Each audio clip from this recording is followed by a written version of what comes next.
Bismillahirrahmanirrahim. Assalamualaikum warahmatullahi wabarakatuh. Kembali bersama saya Dr. Rado Yendra dan Rado Institute. Kita kembali tampilkan pembedahan riset artikel yang menarik. Kali ini datang dari Iraqi Statistician Journal. Oke, mungkin dari jurnal dari negara Irak mungkin ya. Yang terbit tahun 2025. Oke, masih terbarukan. Dengan judul Enhancing the Cosine Lombard Distribution, a new exponentiated version with improved flexibility and real-world application. Dalam riset artikel ini sekali lagi kita jumpai teknik menghasilkan fungsi densitas peluang baru dengan berdasarkan kepada generator distribution dan baseline distribution. Nah, kali ini akan kita hasilkan suatu model peluang yang dia sebut dengan exponentiated cosine Lombard distribution. Cara menghasilkannya dalam riset artikel ini dijelaskan bahwa menggunakan generator distribution yaitu exponentiated family. Di mana exponentiated family ini merupakan generator distribution dengan fungsi densitasnya seperti persamaan 2 dan fungsi kumulatifnya persamaan 1 dengan menambah parameter lambda. Oke? Ada Gx kecil, ada Gx besar. Gx kecil adalah densitas dari baseline, Gx besar adalah kumulatif baseline. Dalam cerita riset artikel ini, dia akan gunakan baseline distribution, yaitu cosine Lombard distribution. Nah, ini dia gunakan nih. Dengan Gx kecilnya seperti persamaan 4, Gx besar seperti persamaan 3. Nah, jika Anda masukkan persamaan 4 dan persamaan 3 ke dalam persamaan kedua, maka itulah yang disebut persamaan 6. Persamaan 6 inilah yang disebut dengan new exponentiated cosine Lombard distribution. Nah, itu dia tuh. Itu yang sesuai dengan abstrak tadi. Jadi jelas persamaan 6 ini datang dari mana jelas. Persamaan 5 jelas sekali. Persamaan 5 adalah dengan memasukkan persamaan 3 ke dalam persamaan 1 akan menghasilkan persamaan 5. Dalam riset artikel ini juga dijelaskan dia menggunakan ada 2 set data. Ada 2 set data yang dia gunakan nanti. Set data pertama adalah data hujan dalam satuan inci bulan Maret. Oke, bulan Maret. Hujan dalam inci, ini datanya ada 30 hujan.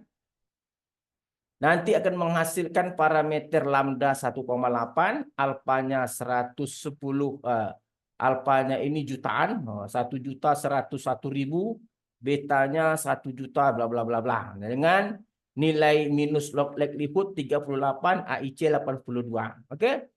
Nah, dalam riset artikel ini diberikan fungsi density plot untuk yang ECLD ini seperti Anda lihat seperti gambar 3. Nah, ini gambar 3 ini density plot. Sedangkan kumulatif plotnya seperti pada gambar 4. Nah, inilah yang akan kita coba nanti menggunakan kekuatan R kita untuk membuktikannya. Oke, kita coba buka R kita. Nah, ini R kita, ini data set 2. Kita run saja data set 2. Data set 1, sorry. Data set 1 yang seperti riset artikel. Kita intip datanya dulu. Nah, ini datanya. Setelah data diberikan, nah ini ingat generator tadi. Generatornya adalah exponentiated family. Dengan fungsi densitasnya adalah per 1 kali Gx kecil, kali Gx besar, dan seterusnya. Dapat Anda lihat di sini. Per 1-nya itu lambda. Sedangkan kumulatifnya Gx besar berpangkat per 1. Baseline-nya seperti riset artikel adalah cosine Lombard distribution.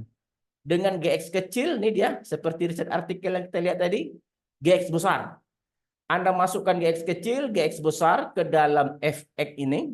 Ini dia, Anda masukkan ke sini, akan menghasilkan suatu model peluang baru yang disebut tadi exponentiated cosine Lombard distribution. Dengan fungsi kumulatifnya, ini dia. Oke, itu kumulatifnya kalau Anda mau lihat, kumulatifnya seperti yang saya blok. Dengan menggunakan coding yang sangat baik, terutama kita tentukan dahulu fungsi coding log likelihood. Nah, kita run coding log likelihood kita. Kita intip, oke, jalan.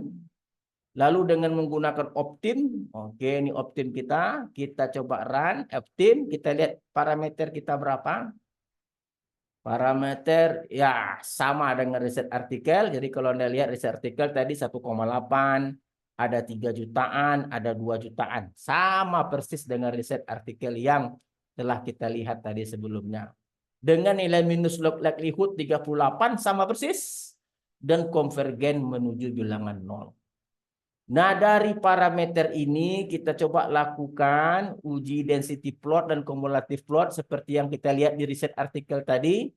Kita beri nama dulu lambda itu parameter 1, alpha parameter 2, dan beta parameter 3. Oke? Kita susun dalam nama par.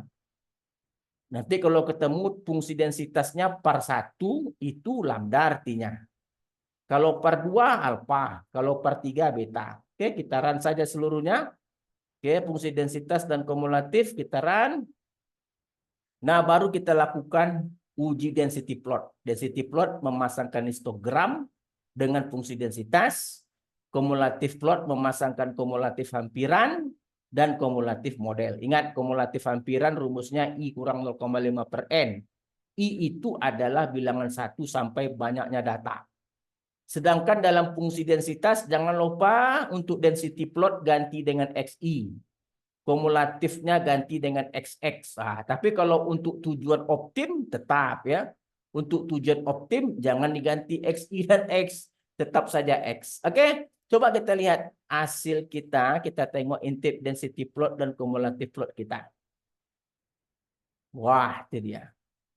Jadi hasilnya sangat baik sekali. Mirip dengan riset artikel yang ada. Jadi kalau Anda lihat riset artikel tadi, ini dia kumulatif plotnya seperti gambar 4 dan gambar 3 CDF plotnya.